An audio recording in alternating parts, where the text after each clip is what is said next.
Hi, we are going to look at some basic operations on meshes and skeletons in Blender. In this example, we have a character that is already rigged. It comes from the website mixamo.com. And our main goal is to make it compatible with the humanoid rig of Unreal Engine 4. Ideally, when we're done, we should be able to just drag and drop the character into Unreal Editor and it should work right away. If we take a quick look at the skeleton, we will see that initially the primary axis, y-axis of each bone, is pointing straight up along the vertical axis of the scene. This is not how the humanoid rig looks like, so we will need to change at least that. About where this model comes from, here it is on the Mixamo website in the list of characters. She's called Lola. And you can see that Mixamo lets you download two versions of the FBX file, original pose and T-pose. Original pose is an older version of the FBX format, which Blender will have some trouble opening, so just use T-pose. And here you see two versions of the format FBX and FBX for Unity. Those are actually one and the same, so just use FBX. Back in Blender, if you go File, Import FBX and pick the T-pose version of Lola with all the default Import FBX settings, you should get exactly the same as this. With the character imported, it's a good idea to save the scene. So we go Save As. I already have a scene called Lola. I will make a new one, Lola Tooth, and make sure remap relative is checked. This will be useful when we export textures. So save as Blender file. Now we have a Lola tutorial. The first thing we are going to look at is the material. If you select the mesh here and check its material, you see that there is one material for the whole body, which is okay. However, if you look at the material's textures, you will see that there is 4 textures where there should be 3. This is the diffuse texture, this is the normal map, the specular map, and here we have the diffuse texture again. Why is this? Well, we need to look at what each instance of the diffuse texture does. This first one here, if we scroll down to its influence, it affects the diffuse color of our mesh, whereas the second one, it affects the transparency. And indeed, if we go back to our material, we will see that it does have transparency. Sometimes this is legitimate because some characters have transparent hair strands or a helmet visor or glasses, but in our case we can see that no transparency is actually used, so we're going to uncheck this box. We are also going to uncheck the use alpha box for all of the textures.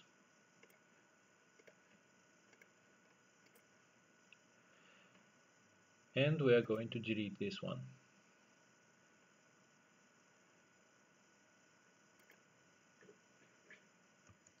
Now, although the textures came embedded in the FBX file, a Blender may not be able to save them embedded in the output FBX file. So just in case, we are going to make sure the scene links to external versions of the textures rather than embedded ones.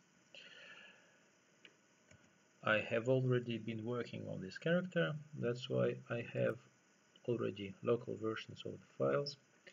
I just need to make sure that the scene uses them.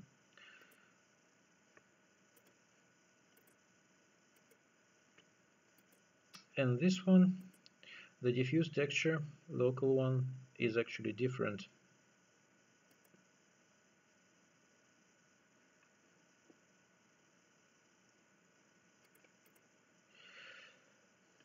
As you can see, I changed the color to purple. Now we save a scene and we'll be ready to begin the actual cleaning up.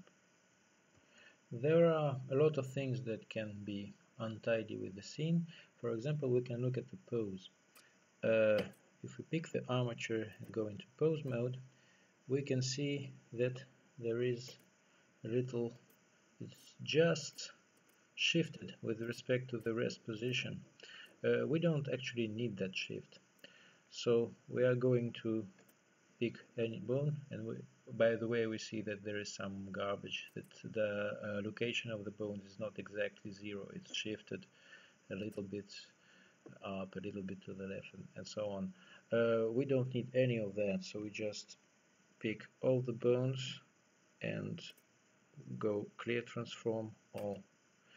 Now this T-pose is exactly the same as the rest position, and we'll change it to something actually useful later. Now we come not to the pose but to the skeleton itself. We go into edit mode and go into wireframe view here, so we can see what all the bones are. They are reasonably symmetrically placed, but is this symmetry, well, just how exact is it? We see that the x coordinates of those median bones are not exactly 0, and we also see that the symmetric bones over here don't have opposite x coordinates either. So we'll need to symmetrize that. We select all the bones and click armature symmetrize. It worked on the left and right bones, as you see here. All the bones are now symmetric of each other, except those in the middle, which still have non-zero coordinates here. So we do that manually. There's not too many of them.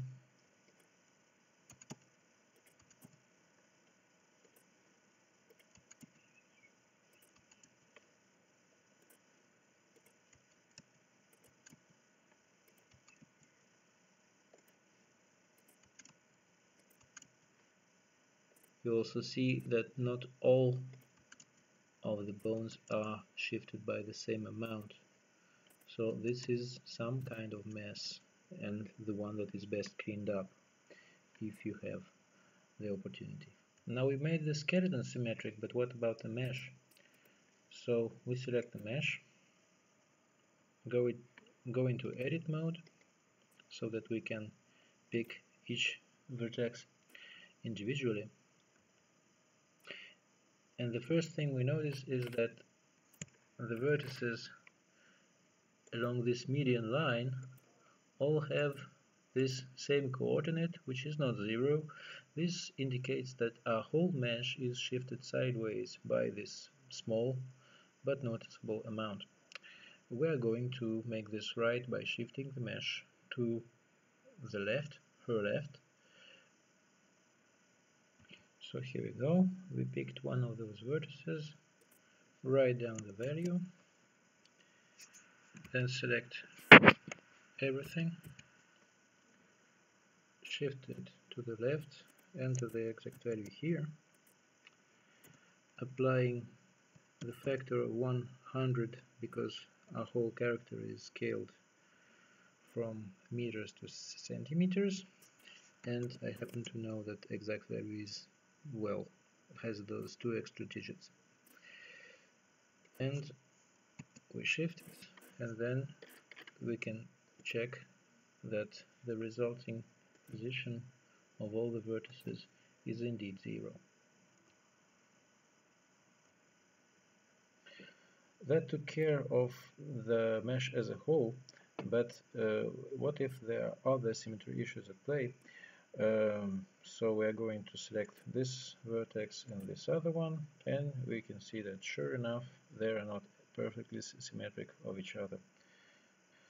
So we are going to make the whole mesh symmetric except for the hair, which is deliberately not symmetric, and this sash over here and its vicinity. We are going to select the whole mesh except for the hair, like so.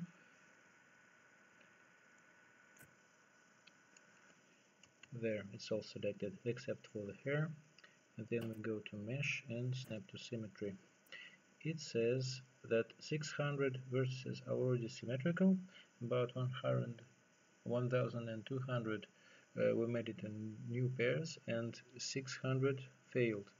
600 is a bit much. I would like just this sash and the vicinity to fail, so I will increase the threshold for the snapping all the way to 1, and now it tells me that only 200 or so vertices failed to find a symmetric pair and failed to symmetrize perfectly. If now we look at vertex pairs, we can see that they all have corresponding x values. These except for these, of course, because here we are already getting close to the sash, so this is no perfect symmetry, but this one, for example, should work. Yes, sure enough, all the way to the waist here, and even these vertices here are now made symmetric. Our work on symmetrizing the mesh is done. We should save what we did.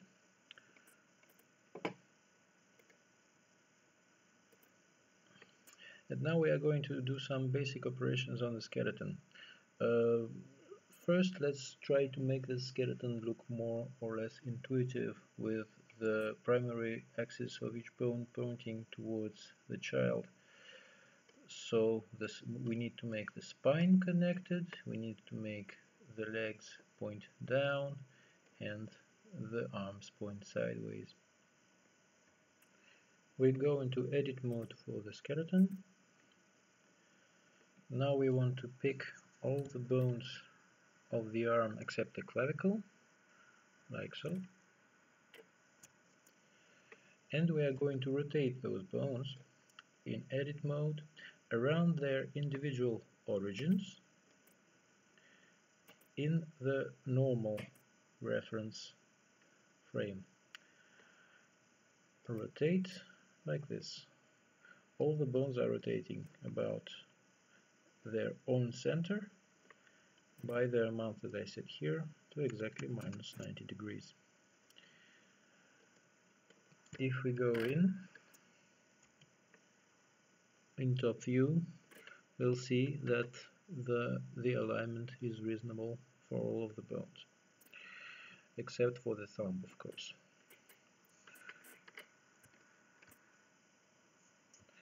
Now we do the same thing for the left arm, or sorry, the right arm, like this.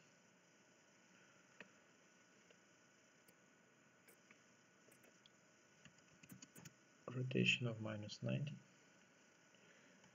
Again, same thing here.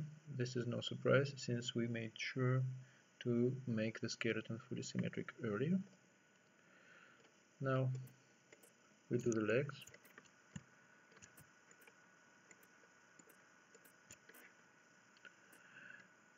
For the legs, it's a good idea to rotate first by 90 degrees and then by another 90, because if you don't do that, then sometimes the blender will mess up the roll of the bones, the rotation around the primary axis. Now we do the spine.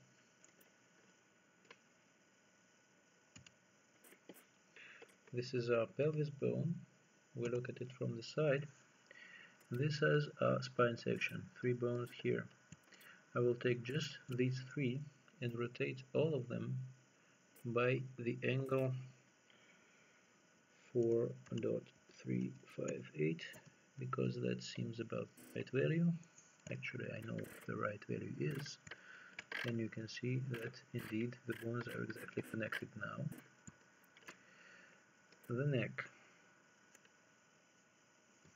For the neck, I don't yet know the exact value of the rotation, but I can find out. First we rotate so that it's almost on sides, then we zoom all the way in, like this, if you want, and then you can adjust it, like so. For example, 6.5, 6.7, 675, 673, 674. This is as good as it gets.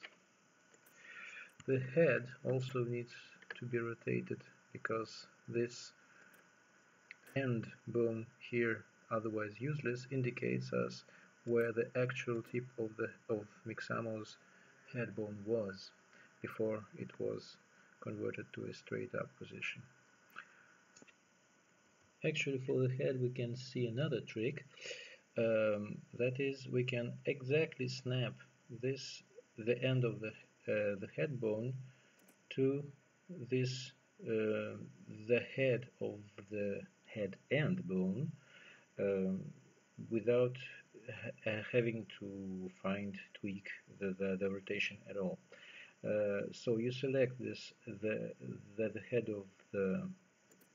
of this bone here, do Shift S to snap the cursor to select it, then go here and snap the selection to cursor, and this directly rotates the bone in the right way. This works nicely if the bone is like here in the median plane. Now we are going back to the fingers. We select the whole chain of the thumb, and in top view we see that if you rotate by about 30 degrees it seems to align nicely. So we are going to leave it like that. Here, same for bones, align 30, rotation by 30 degrees, aligned. In front view, of course, we see that there is still some work to be done. Here, the correct rotation turns out to be 2658. And same on the opposite side.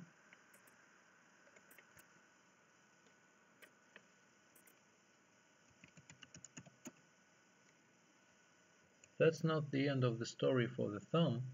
One thing that we haven't done yet is rotate the bone around its primary axis. Blender has two ways to do this.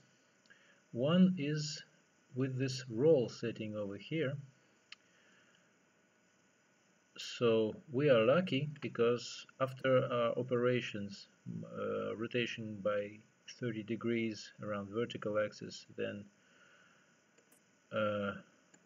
the downwards rotation, we ended up with a roll for all of these bones that is exactly 30.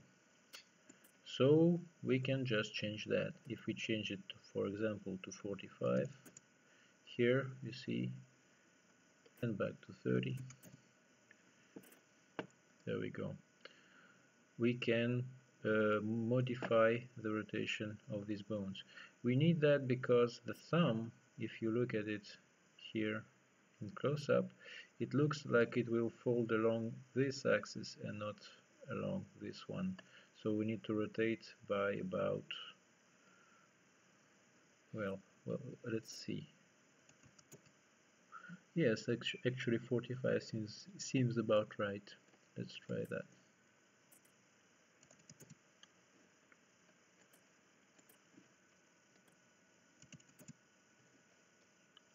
That means that we are rotating the bone by 15 degrees. Now let's look at this head-on. Yes, this looks like the right axis of rotation for the thumb. So we'll leave it like that. And for the other thumb, I'm going to show another technique. So we have these 4 bones of the thumb chain, and we want to rotate them by 15 degrees about this axis here clockwise. This can be done other than by editing the roll here. This can be done by rotating all the bones like this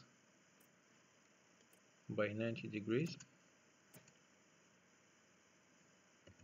Then you rotate them by 15 degrees sideways, and you rotate them back by 90 degrees. And as you can see, the result is exactly the same. We ended up with the 45 roll instead of the 30 degrees roll that we had to begin with. This is more robust than the previously shown technique, because if you have some non-trivial row here with some hidden digits, you really don't want to enter this manually, because this won't be an exact increment of the value that Blender shows you in this window. By rotating all the bones sideways by 90, then applying the rotation and rotating by 90 back, you get the exact rotation about the primary axis. As for the fingers, it appears to me that the default orientation of the finger axis that we ended up with here is pretty reasonable. We are going to have a look at the feet now.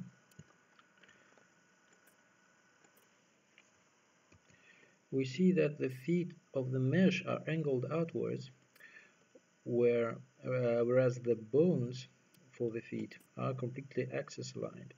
We need to change that. We do that by rotating the bone by 90 degrees like so, and then we can apply the required rotation so that it ends up aligned with its children. So the correct angle here is 11/9/16. Same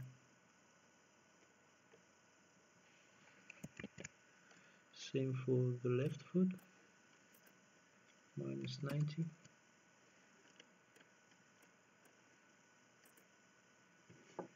And 11/9/16. Sorry, minus. That's it. And now the toes, same here. We rotate them by 90.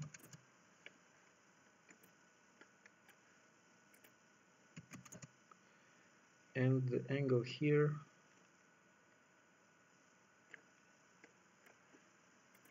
is about -11/575 and 11/575. That's it. Now we won't be needing to rotate this bone so that it connects with the toe, because in the Unreal skeleton, the bone of the foot is oriented perpendicularly to the floor. So what we actually need to do is apply this 90 degrees rotation so that it points straight down again.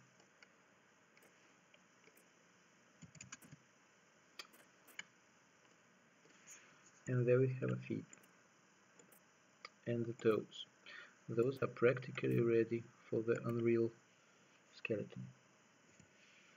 Now we are coming to an important moment of this session, where we are going to make some choices, non-trivial choices about how to modify or fix the model.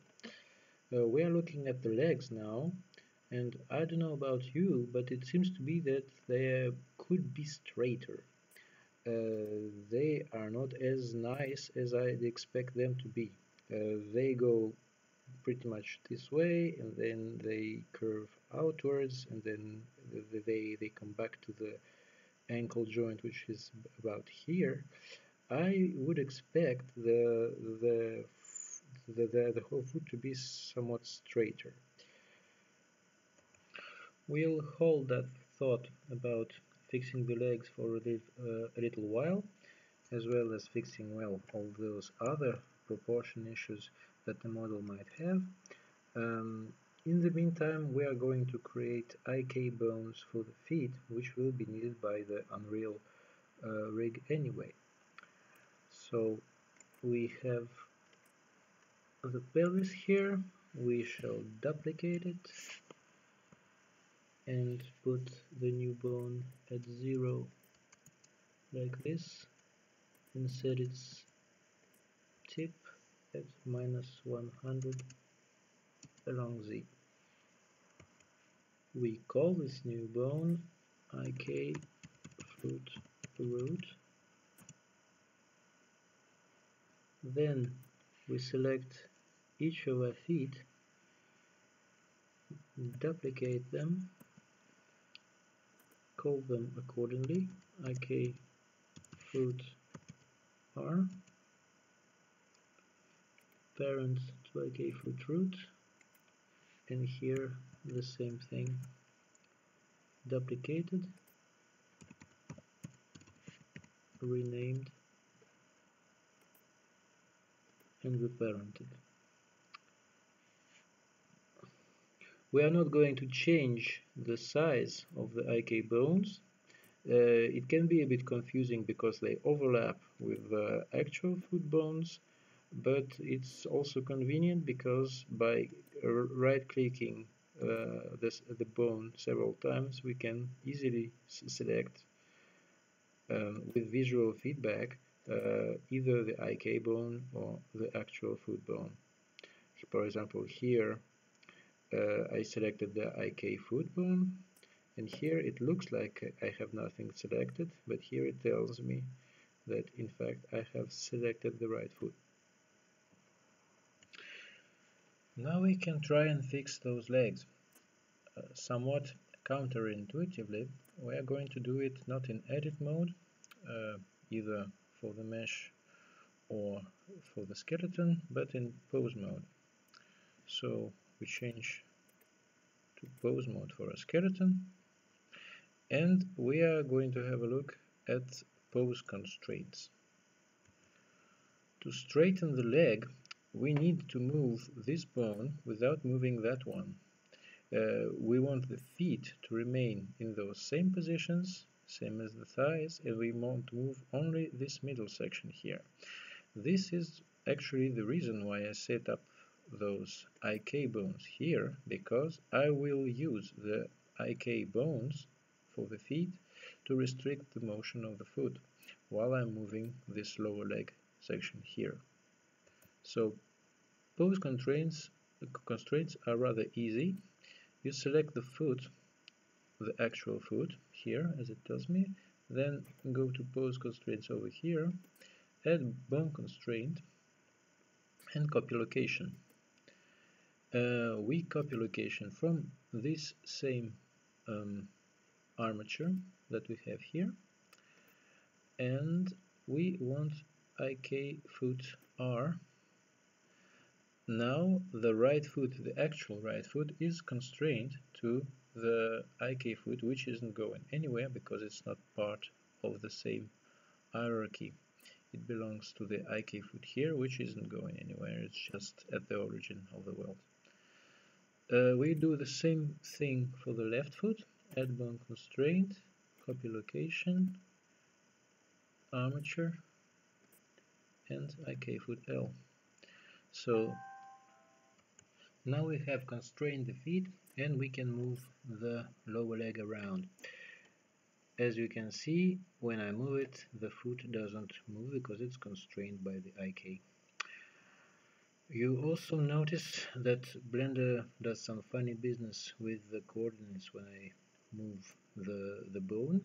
It's supposed to move horizontally without either Y or Z changing, but you can see that it does some minor adjustments, so it's not in fact translating along the axis that I want.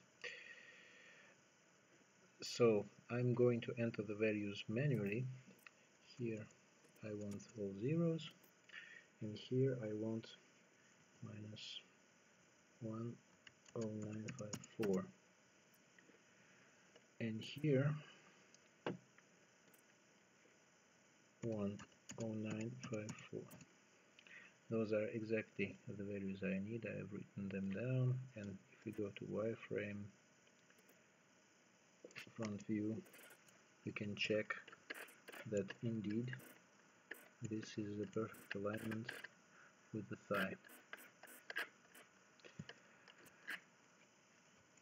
Now we check on the feet. We managed to align the upper part of the leg perfectly. Now what about the feet? We can see that the foot, the ankle joint here, is not aligned exactly with the calf, but almost. We can resolve that by removing the pose constraints on the feet and then moving them around. We clear the pose constraints by going to pose constraints, clear pose constraints, and now we move the feet around.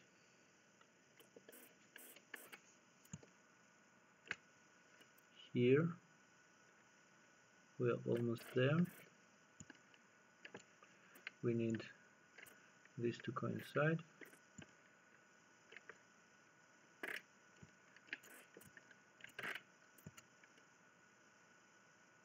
There we go.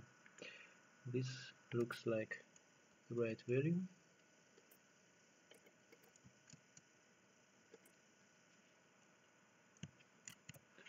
And now we will copy this to the other foot.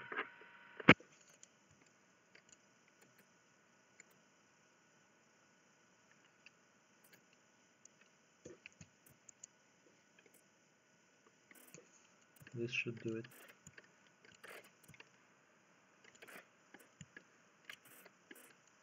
There we go. Perfect.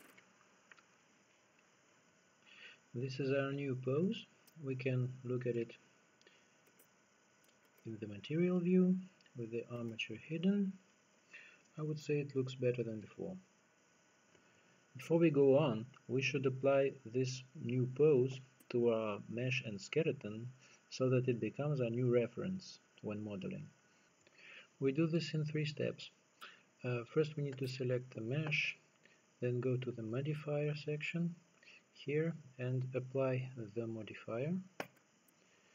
Then we need to select our armature, go into pose mode, select all bones and apply pose as rest pose. We get a warning about animations being messed up by what we just did, but that's okay because we didn't animate anything in particular at this point. Finally, we need to assign the mesh to the skeleton once more. In the sense, we select the mesh, add modifier, armature, and select the armature. At this point, we should have our pose that we created by moving around those legs. This should be our new reference. We will now check the consequences. Let's go into edit mode for the mesh and see if it's still symmetric. So these are the limbs that weren't affected at all by this, by what we the legs sections that we moved around.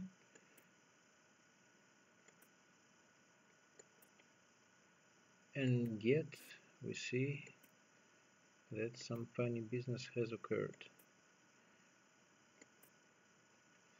The legs have been changed by this pose that we applied in the last digits. So something non-conservative that Blender did. If we look at the skeleton now and go into edit mode, the skeleton is pretty much unchanged. So the skeleton hasn't been messed up, but the mesh was.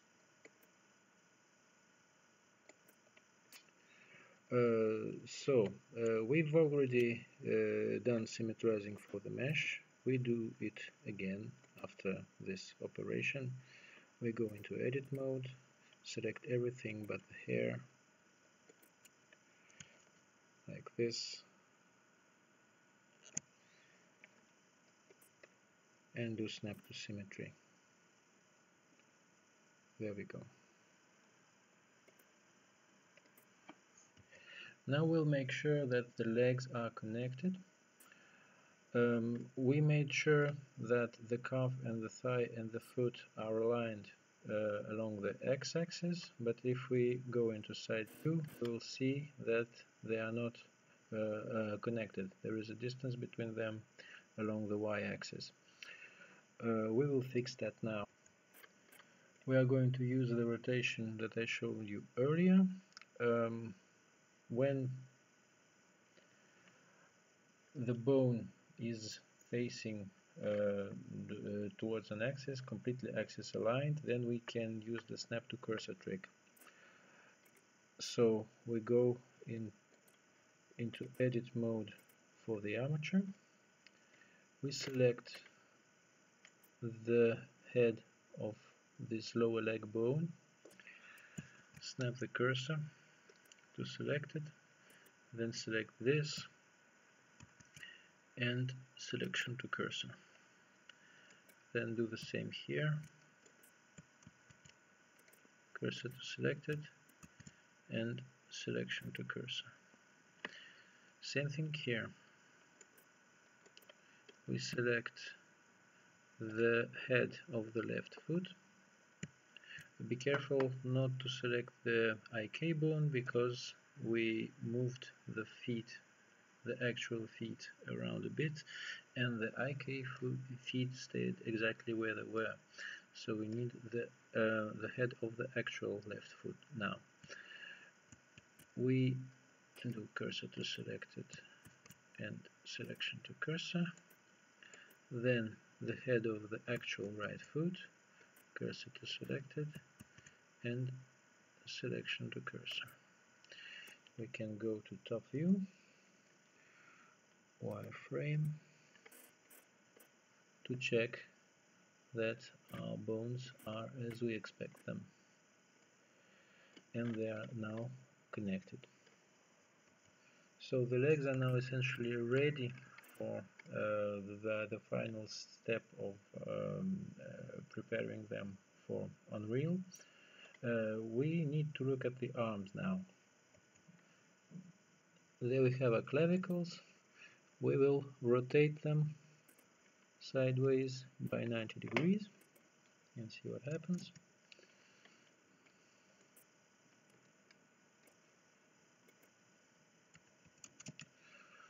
Obviously they are not connected to the arms. We should rotate them a little bit further down. What I'm interested now is the front back position. If we look at where the joints are, we will see that they are almost coinciding. I will make that an exact match because I can. Basically, we are going to take the y coordinate here, the z coordinate here, and copy it over.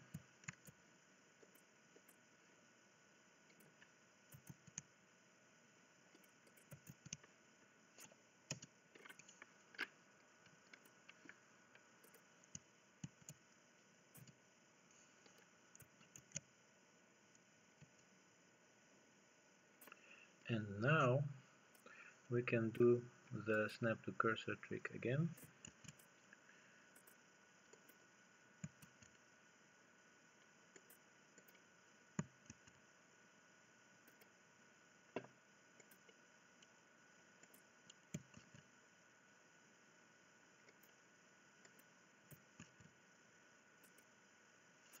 There. This is more or less the intuitive shape of the Mixamo skeleton. We have a straight spine angling up from the pelvis. At least this chain here, spine 2, spine 3 is straight. Then the neck, then the head end. The arms are form an exactly straight line in the top view.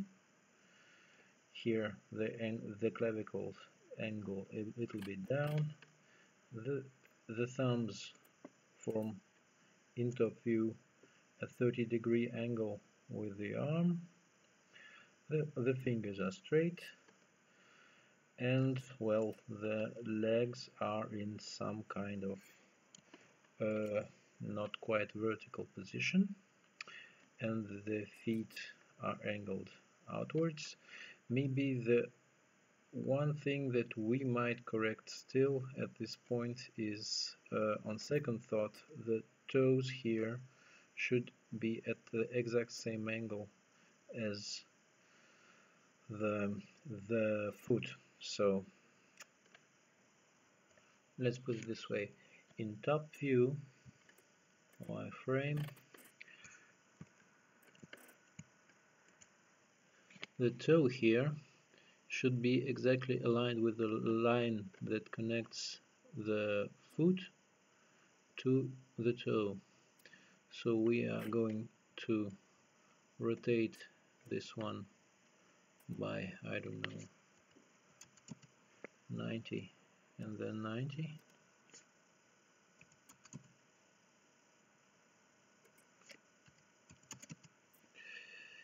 This one the same.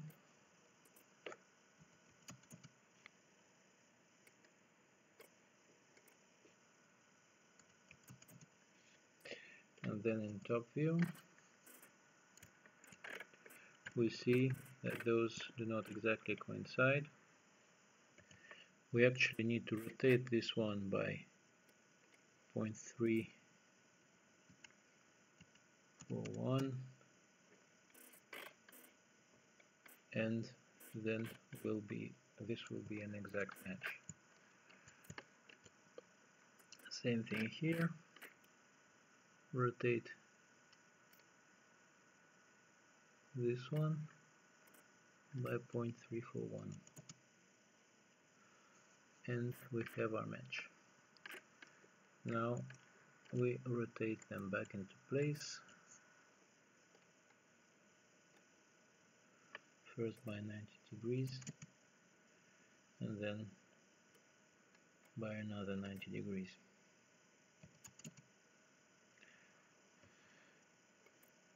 Now the Mixamo skeleton is really finished. This is pretty much as good as it gets. We will save our scene, and we will now prepare to match it to the Unreal skeleton. That means we need to rotate all these bones in edit mode so that they match the axis orientations of the Unreal humanoid rig. While we're at it, we can rename all the bones according to the naming convention of Unreal. That's a little bit of a tedious process, but it can be done in about 2 minutes. I will stop the recording now. Basically, you need the armature to be named root, the actual armature to be named root as well, and inside that you need the hips to be renamed pelvis. Spine needs to be renamed to spine 01. This is thigh L. This is thigh R. This is calf L, calf R, foot L, foot R.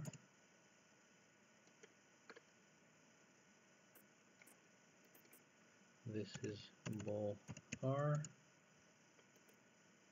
This we don't need to change, we will delete it later. This is calf L, foot L, ball L, and so on and so forth. Here is what the armature looks like with all the bones renamed. I have not yet deleted the end bones added by Mixamo at the end of the head, at the end of each finger, and at the end of the feet. As you can imagine, this is quite a long process. If you are fast at clicking and typing, then it may take you, well, 2 minutes. In my case, it was more like 5. It's long, and the problem is that it's also boring. So you can easily introduce typos here by forgetting an underscore, or I don't know, forgetting the R here. This means that you will not know that you have done anything wrong until you try and import this into Unreal. If you have a means to make this renaming process automatic, for example with the FBX SDK, then by all means do so. I, for this demonstration, have done this manually to show that it can be done, but I use automatic tools most of the time. We are now back to pose mode, and we will see how to modify the proportions of a character. I would like to make the head bigger by 20%. I go to the neck first and set the scale to plus 20% in the lateral direction, and then add 20% to the depth. Then I go to the head and make it 20% taller. I also want to make the hips a bit narrower, but I want this to affect only the lower body, the legs, but not the spine. So I go to spine 0,1 here and make sure that it doesn't inherit the scale of its parent, the pelvis. Then I go to the pelvis and make sure it is scaled by 90% in the horizontal direction. This affected the legs, but that's exactly what I wanted. Now if we hide the armature, we will see that she has a nicely proportioned shape, somewhat childlike, but otherwise quite comfortable. Like we did before when we changed the appearance of a character by acting on the pose, we need to apply those changes to both the mesh and the skeleton. So we select our mesh, apply the modifier, then select the skeleton,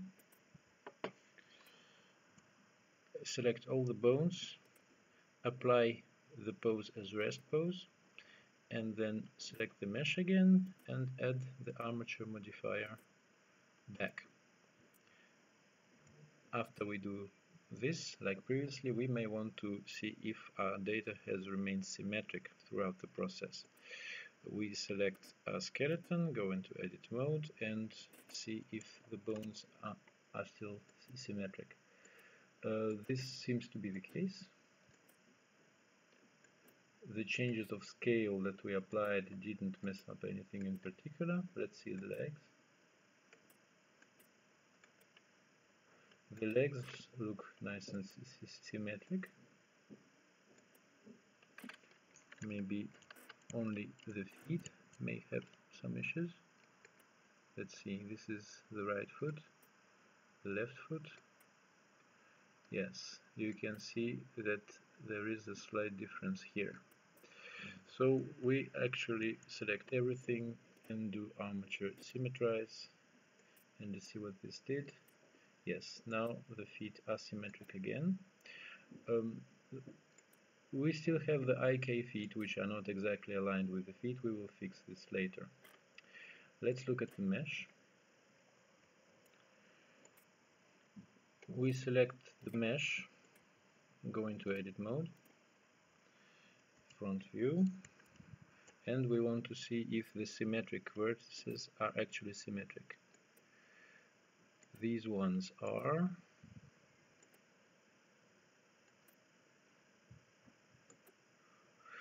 Well, we see that there is some little discrepancy in the small digits. Just we will apply the symmetrization operation again by selecting everything except the hair, like this, and snap to symmetry with the threshold all the way back, all the way up to 1. So again, there is about 200 vertices that are not symmetrized because they are in this deliberately non-symmetric region. One other thing that we will do before we start redefining the orientations of the bones to the somewhat non-intuitive convention of the unreal skeleton, we will go to object mode, make sure that the rotation of the armature is exactly 0. We do this by applying the rotation. We want the mesh to have a scale of 1. Apply scale and apply the rotation as well.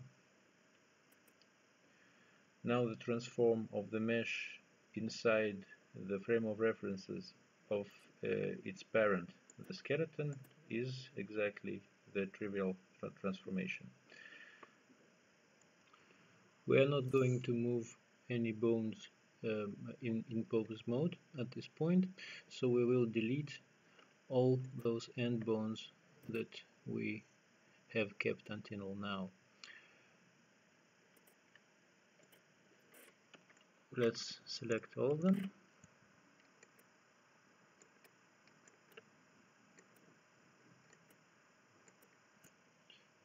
Delete.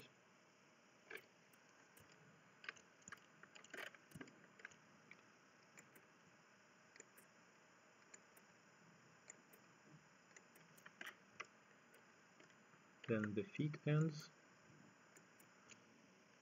and delete them all. Now this skeleton has no unnecessary bones at all. I will now import the skeleton from Unreal Engine, the official Mannequin, in two versions. One version is as it should be ultimately for it to work with the humanoid rig. Let's go into Mannequin folder, and this is our Mannequin.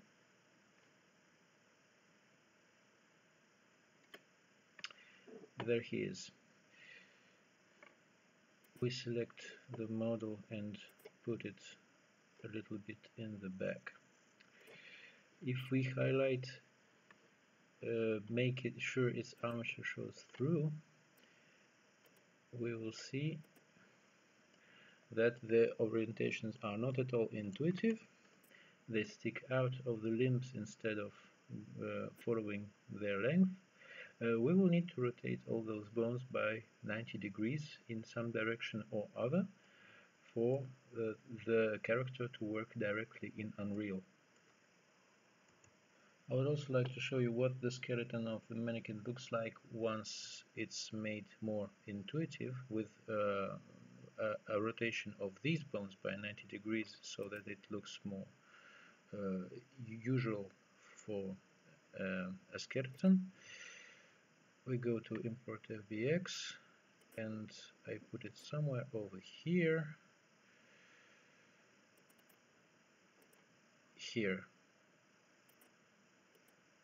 Mannequin to Mixamo. It's a version of the mannequin with all the bones rotated by 90 degrees.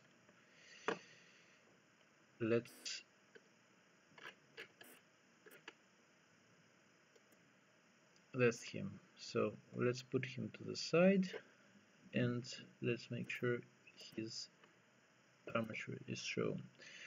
This is what you get when you rotate those bones by 90 degrees in the right directions. This is the spine, this is all the legs, the hands, and so on. The main difference you see is in top view. There is a difference between the orientation of the clavicles. For the character coming directly from Mixamo, the clavicles stick straight along the x-axis with just an angle, a downwards angle, but otherwise they are in the vertical plane, whereas the clavicles of the mannequin are angled backwards from their root point here by about 30 degrees. So that's something we will need to change. Another important aspect is the spine. As you can see, the Mixamo spine follows a smooth line from the pelvis to the neck mostly, whereas for the mannequin, this bone in the middle here, it's called spine 01, is angled forward quite a lot. We will need to replicate that if we want our character to animate naturally with the mannequin's animations. So we pick our skeleton, go into edit mode, and it looks like this bone here, spine 01, will be need to angled forward by about 15 degrees, let's say. Let's look inside view. Maybe 15 is a bit much. Let's do 10. Yes, 10 looks correct. We will check that later. We also need to rotate these clavicles by 30 degrees around the end of the clavicle, that is about the shoulder joint. This is a bit tricky. Normally, the way that you would rotate a bone in edit mode about its end is you would place the cursor here, cursor selected, and then set the bone to rotate around the cursor instead of around its own origin. Then you would go to top view, and you would make sure the frame of references is not local normal but global. So we want to rotate about the global vertical axis. If you do that, you will see that it doesn't rotate quite as expected. We wanted the bone to remain aligned so that this face here faces exactly straight up, but it changed. You can see that if we keep rotating it, it's tilted more and more. So something that Blender is doing is not consistent with the frame of references that we chose for the rotation.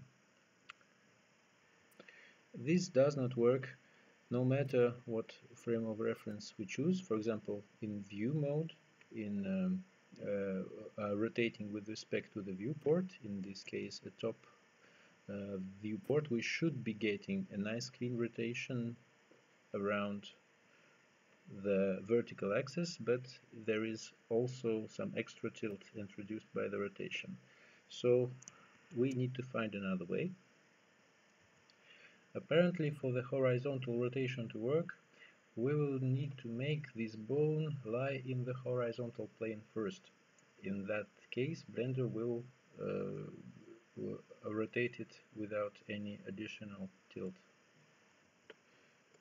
So we take this bone and rotate it in front view until it becomes more or less horizontal around the cursor at its end. Let's see it in wireframe mode.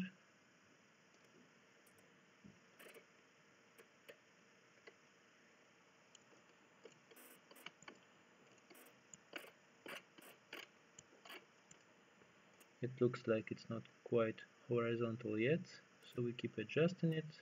Let's see about 9 degrees. Let's see about 10 degrees. 10 degrees is too much. 9 and 5 degrees is perfect. This is exactly the rotation that achieves a horizontal bone.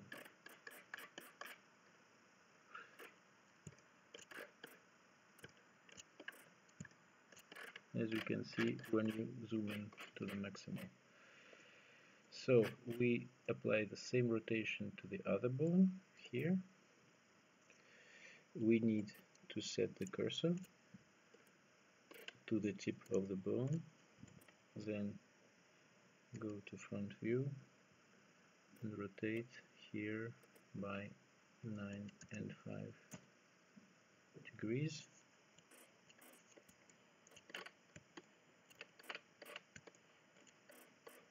And check that this is the correct rotation.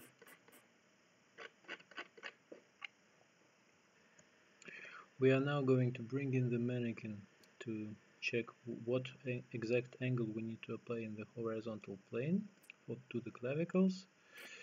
Here is our mannequin. Let's go into solid view.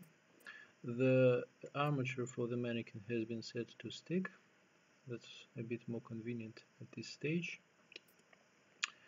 We drag the mannequin sideways so that it overlaps with our current character, and we disable the armature of our own character and make sure that the clavicle is more or less coinciding with our cursor. That means that the end of the clavicle, the mannequin's shoulder joint, coincides in top view with the shoulder joint of our own character. We will now rotate this clavicle bone of our own character counterclockwise until it's aligned with the clavicle of the mannequin. Let's do it. We are in top view. We rotate around the cursor in the global frame of reference. We can see that our workaround worked. Blender is not introducing extra tilt. It's rotating as intended around the vertical axis. We can zoom in, see how accurate the rotation is. 26.5 is too small. 26.6 is too much. Let's say 26.55. This looks about right. We are not doing a very accurate rotation anyway. Now we want to rotate this bone the same way. We put the cursor here and rotate this one around the cursor.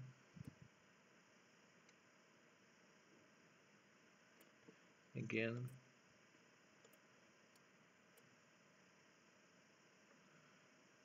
by 26.55.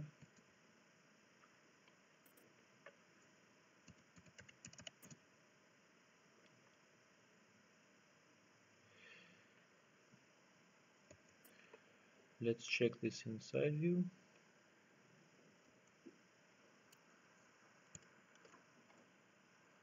There are our bones inside view. If we go into wireframe, we see that they overlap. We applied the same rotation. Everything is still nice and symmetric. Now we are going to raise those bones again by 9.5 degrees. We set the frame of rotation to normal, and we are still rotating around the cursor. We raise by 9.5. We do the same here. Set the cursor to the tip of the bone and raise by 9.5 degrees. In front view, this looks correct. The bones are now have this additional rotation in the horizontal plane, but otherwise are as they were before, with a 9.5 angle. From now on, we don't need this second mannequin anymore. We delete this. We need only the one that comes originally from Unreal, with the bones sticking out of the body. We will replicate those rotations for our own character. We can go into material view at this point. Both our armatures are showing through. They both look like octahedra, but this is not sufficient to know how the axes are oriented, so we will enable the visualization of axes here, which will show whenever we are in pose or edit mode for either of the two characters. Now let's set up the same thing for the mannequin. We enable the visualization of axes. Now we are going to rotate the spine bones of our character in accordance with how it is set up for the mannequin.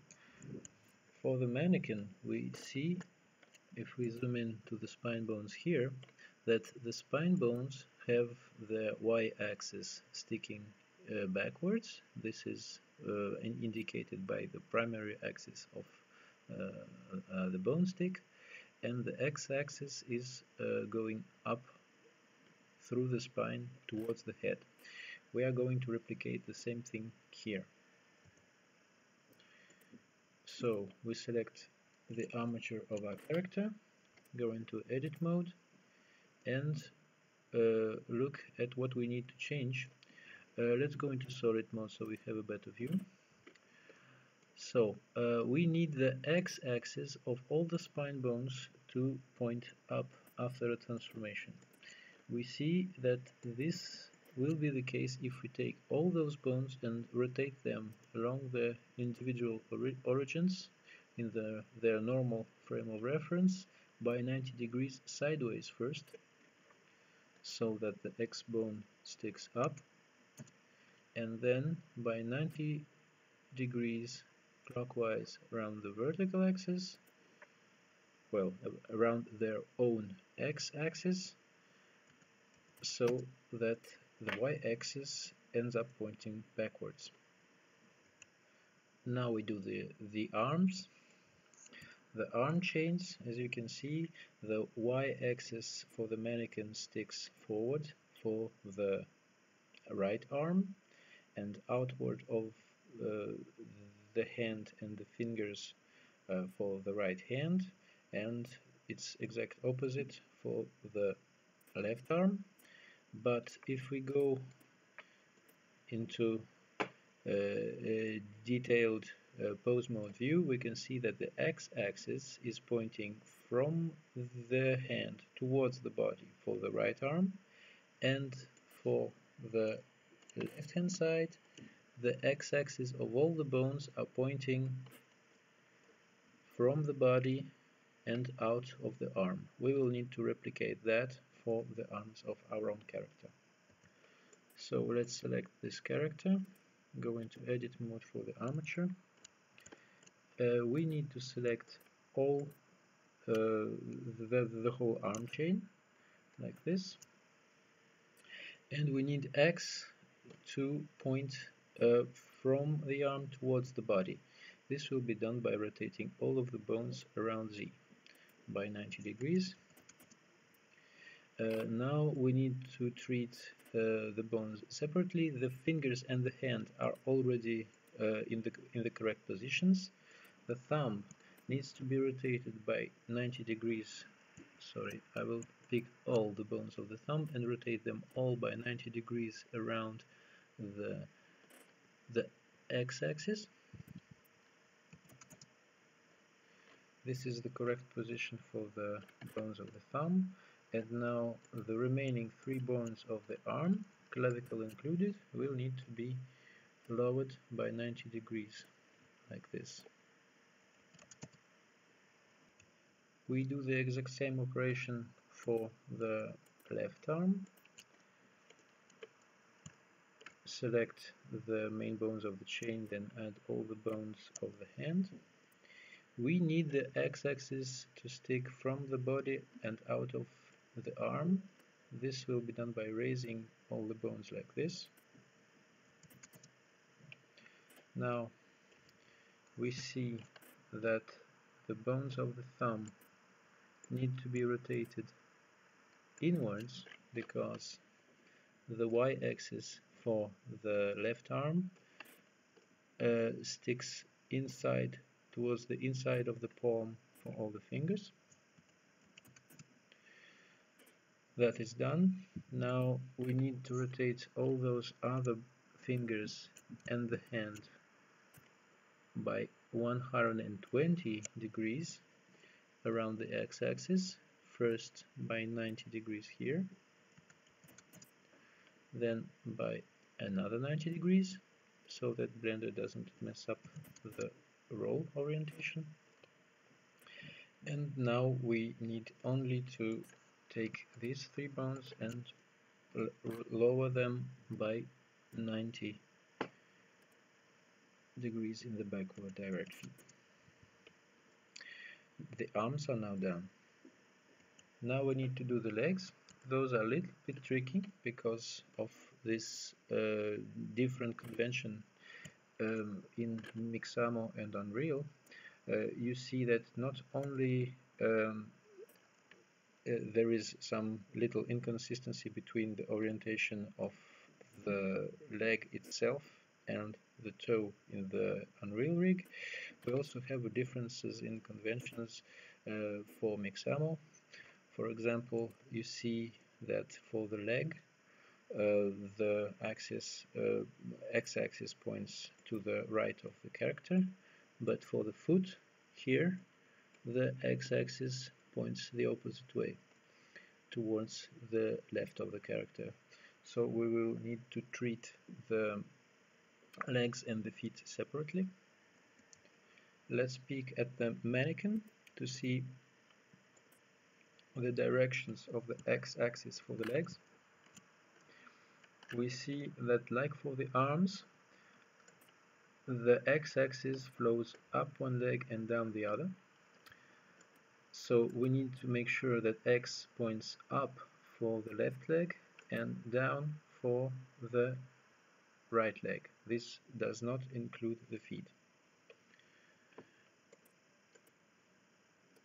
Back in edit mode for our own skeleton, selecting these two bones, we need to make sure that the x-axis points up. We do this by raising it towards the middle of the character, like this. X now points straight up, and we need to rotate the bones backward by 90 degrees. The same thing here, except X now needs to go down, so we raise the bone like this by 90 degrees. X points straight down, and we rotate it by 90 degrees like this.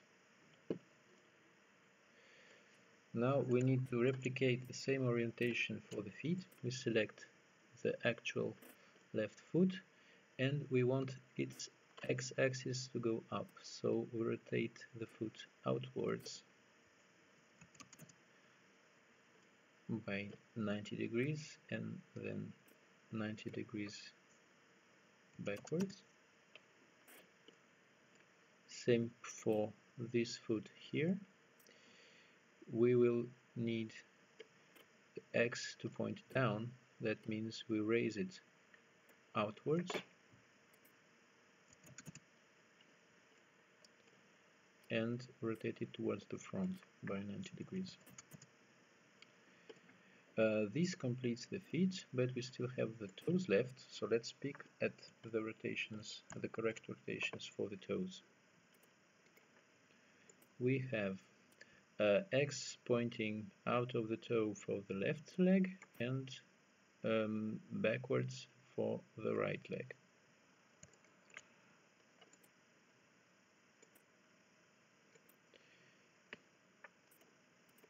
So X needs to point forward. For X to point forward, we need to rotate the toe like this by 90 degrees and then raise it into the vertical position. Same thing here, except it's the opposite. X needs to point backward, rotate it inward like this, and then lower it so that the y-axis points straight down. Now all our bones, the ones that are actually part of the animated character skeleton, are exactly in the orientations consistent with the humanoid rig. The only remaining thing is to adjust the overall scale of the character to the mannequin. We will do that shortly, and also to add the IK bones for the hands. We already have the IK bones for the feet, but we will add the IK bones for the hands as well. We do this by selecting IK foot root, duplicating it, changing the name of this new bone to IK hand root, then we pick the hand bone, duplicate it, make the new name IK hand gun, and make sure the parent of this bone is IK hand root. Then we take that bone and duplicate it again, call it IK hand right, make sure it is parented to IK hand gun, then go to the left hand, duplicate it, call it IK hand left, and parent it to IK hand gun as well. Now just a minor thing, this is not absolutely necessary, but it is nice if the IK bones position in the rest pose coincides exactly with their actual bone counterparts, and now we see that the positions are not exactly the same. This changed when we made the hips of the character narrower. This only moved the feet slightly inwards, but not the IK counterparts. So we will fix that now. We go to bone constraints. We are in pose mode. Add bone constraints, copy location from root and the actual left foot. Same thing for the right, copy location from the actual right foot. Now we select both IK bones, go to apply pose as rest pose, and clear the constraints. Now we need to apply the exact same rotations as we did for the actual bones. We need to do this in edit mode. We rotate around individual origins in the normal frame of reference. For X to point this way, we need to first raise the IK bone by 90 degrees sideways and then rotate by 90 so that it points backwards. Same thing here. We need the X bone ultimately to point down, so we raise the bone outwards and rotate it counterclockwise. There we go. At this point the character is actually ready for Unreal. We may want to check how consistent it is with the mannequin by applying the orientation of the mannequin's bones in the rest pose as rotation constraints to the bones of our character.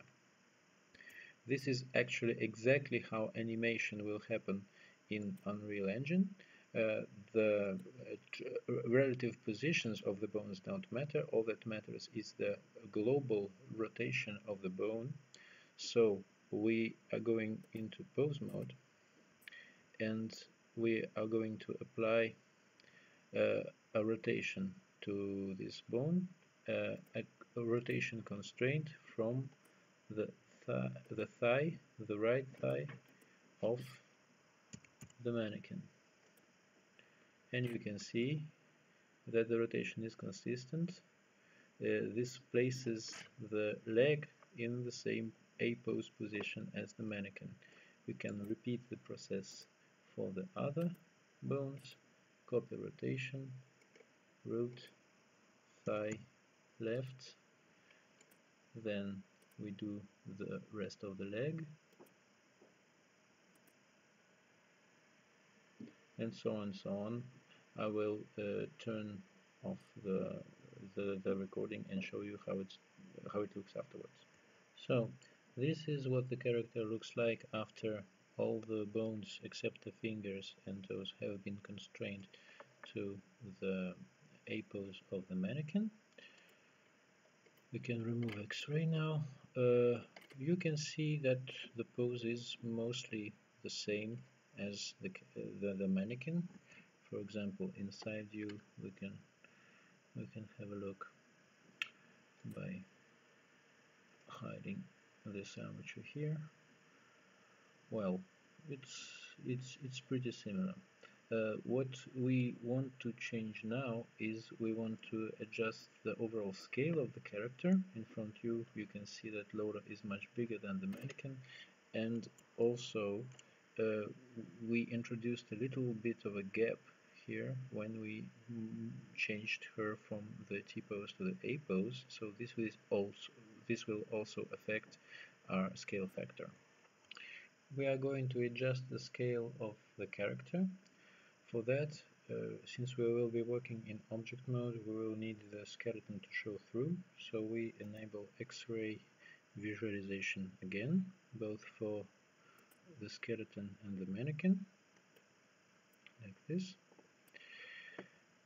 and we go into object mode for the actual scaling. Now this is the skeleton of the mannequin, and this is the skeleton of Lola. We are in object mode now, and we see that our scale so far is 0.01 from meters to centimeters.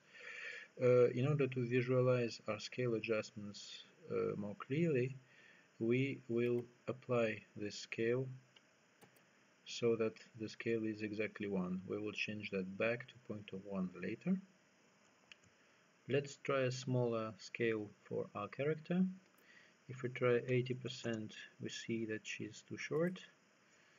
If we try 90%, it's too much.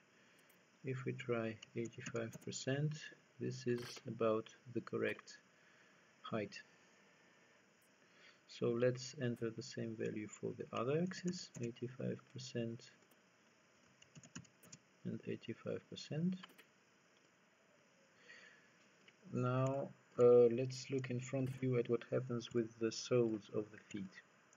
The soles of the feet, if we set the scale like this to 85%, will be slightly above the ground, but that maybe is not a problem. So we'll just leave the scale like this. We will apply it by going here and do apply scale, and then we need to make sure that the eventual scale is 0.01 from meters to centimeters, and we do that by setting the scale to 100 first.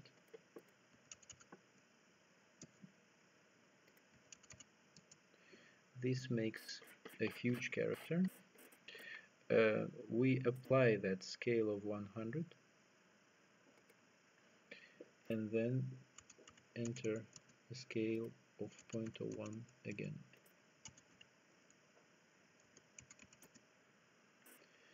There, now our character has the right pelvis height and has the same transformation as expected by Unreal, 0 translation, 0 rotation and 0.01 scale. Our character is practically ready to be exported now. It has the right scale, the right transformations, the right everything. Its actual rest pose is still the T pose, but we will leave these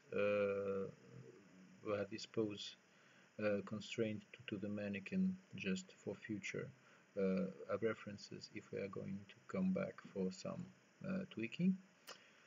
So just let's save this as a new scene. Lola tutorial final.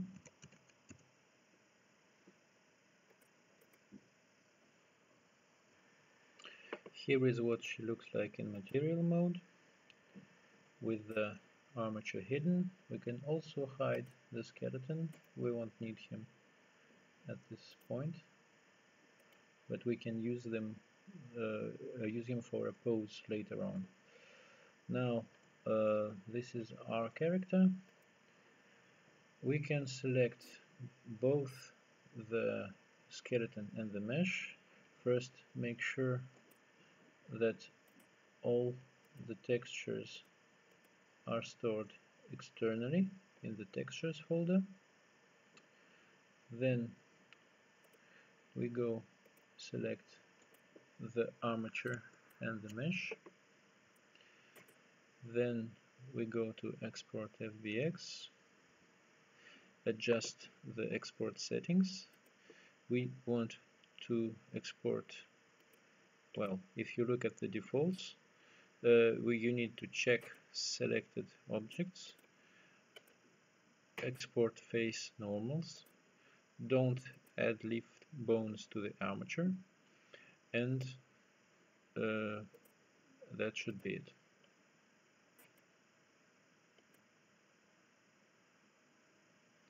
Now she's exported. Now we look up our character. The FBX is here. The textures are in the adjacent textures folder. This is the original texture, and this is the one that's actually used by the mesh, the purple color version. So we drag and drop the FBX into Unreal, make sure that we use the mannequin skeleton, and click import.